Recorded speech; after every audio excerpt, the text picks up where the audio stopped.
I stood in front of the familiar door in Omaha, holding a suitcase that carried a big secret. My name is Felicia, a 28-year-old financial director earning $200,000 a month.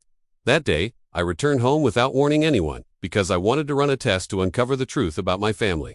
Throughout my career, I never bragged about my wealth or my position to my relatives. I kept my distance for years because I always felt a sense of unfairness and noticed how much they valued money. That day, I deliberately dressed simply and left all my expensive jewelry in Seattle. I planned to walk in and say that I had just lost my job just to see their real reaction when I had nothing left. As I pushed the door open, I knew this moment could change everything, breaking everything I once believed about my family and my home. Sometimes finding the truth requires the courage to face things we don't want to see. Would you dare to do the same in this situation? Share your thoughts. 10 years ago, I carried my worn suitcase out of this exact house to build an independent life in Seattle from absolutely nothing. By the time I turned 28, I had successfully secured a position as a financial director while acquiring a luxury apartment, alongside building a substantial investment portfolio entirely on my own. My current financial stability stands in sharp contrast to my grueling college years when I had to balance multiple minimum wage jobs just to survive. Back then, my father, dad, and my mother, mom, made it perfectly clear that their financial priority was fully dedicated to supporting my sister Joanna. They willingly drained their savings to fund her endless art classes alongside expensive studio equipment while leaving me to drown under the crushing weight of high-interest student loans. That blatant favoritism taught me a harsh, practical lesson about self-reliance, which fundamentally shaped my strict personal boundaries regarding my family. Instead of begging for their approval, I channeled my frustration into securing multiple academic scholarships, while aggressively building my professional network throughout my early 20s. This strategic approach allowed me to graduate near the top of my university class and immediately secure a highly competitive position at a prestigious corporate firm. My primary survival principle throughout my adult life has been maintaining a safe geographical distance from my childhood home to protect my mental health. I intentionally restricted our communication to brief monthly phone calls while only sending basic practical gifts during the holiday seasons. Most importantly, I made a deliberate choice to conceal my actual executive salary because I knew exactly how they viewed money. Providing them with any knowledge about my wealth would inevitably transform me into their personal bank account to sponsor their favorite child. My carefully maintained distance worked perfectly until a few weeks ago when a series of social media updates completely disrupted my peace of mind. I was casually scrolling through my feed when I noticed several new public posts from Joanna displaying an incredibly lavish lifestyle. She proudly uploaded photos of herself carrying limited edition designer handbags while sipping champagne at exclusive resorts across the country. The jarring reality was that she had not held a steady paying job in nearly 5 years after abandoning her supposed art career. I clicked through her profile to examine the timestamps on her travel photos while calculating the rough cost of those luxury vacations. The math simply did not make any logical sense for someone claiming to be an aspiring artist looking for inspiration. A deep suspicion began to take root in my mind as I continuously questioned the mysterious source funding this endless string of extravagant purchases. I knew perfectly well that Joanna lacked the basic discipline to save any money because she constantly relied on other people to cover her everyday living expenses. I also knew mom and dad lived on a fixed middle-class income, which meant they could never naturally afford to sponsor such extreme spending habits. They were clearly funneling vast amounts of money toward a deeply irresponsible adult. However, the origin of those funds remained a disturbing mystery. I started analyzing their recent behavior during our rare phone conversations where they frequently complained about the rising cost of groceries while simultaneously praising her latest vacation. Those contradictory statements heavily implied they were sacrificing their own basic needs, or perhaps taking on dangerous debts just to maintain her wealthy facade online. I printed out several of her public photos to cross-reference the background locations with standard hotel rates to estimate their monthly expenditure.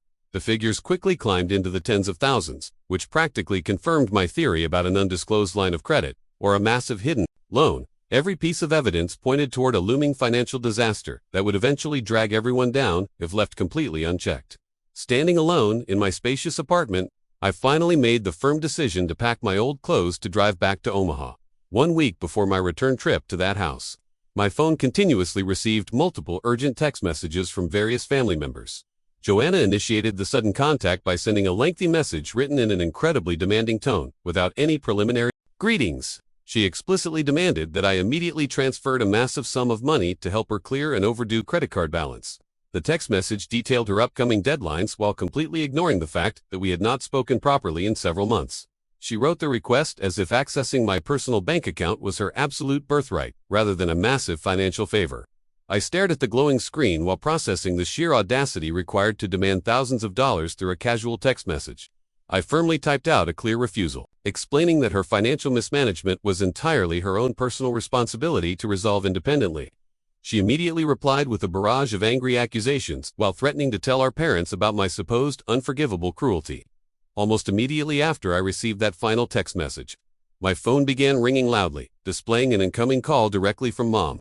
I answered the call only to be instantly greeted by a harsh voice aggressively ordering me to empty my savings accounts. She insisted that bailing out her favored daughter was absolutely necessary to preserve the overall dignity of our entire household. You are an incredibly selfish person to just stand there watching from afar while your sister faces massive trouble. Her aggressive tone completely dismissed my years of hard work while treating my financial stability as a convenient backup fund. I refused to back down while asking her to provide one valid reason why I should sacrifice my carefully built security. I directly challenged their continuous, blatant favoritism by demanding a logical explanation regarding their unconditional financial support for a fully grown adult. I pointed out that a 30-year-old woman should face the practical consequences of purchasing designer goods without holding a stable job. Instead of acknowledging my completely rational argument, Mom simply raised her voice louder to drown out my completely valid questions. She attempted to manipulate my emotions by weaponizing my childhood while completely ignoring the fact that I paid for my own college education. The conversation quickly devolved into a one-sided shouting match, where my logical boundaries were treated as unforgivable acts of family betrayal. The line suddenly shuffled before Dad forcefully grabbed the receiver to escalate the psychological pressure even further against my boundaries. He immediately tried to shut down my logical arguments by heavily emphasizing blood obligations alongside the fundamental duties of a younger sibling.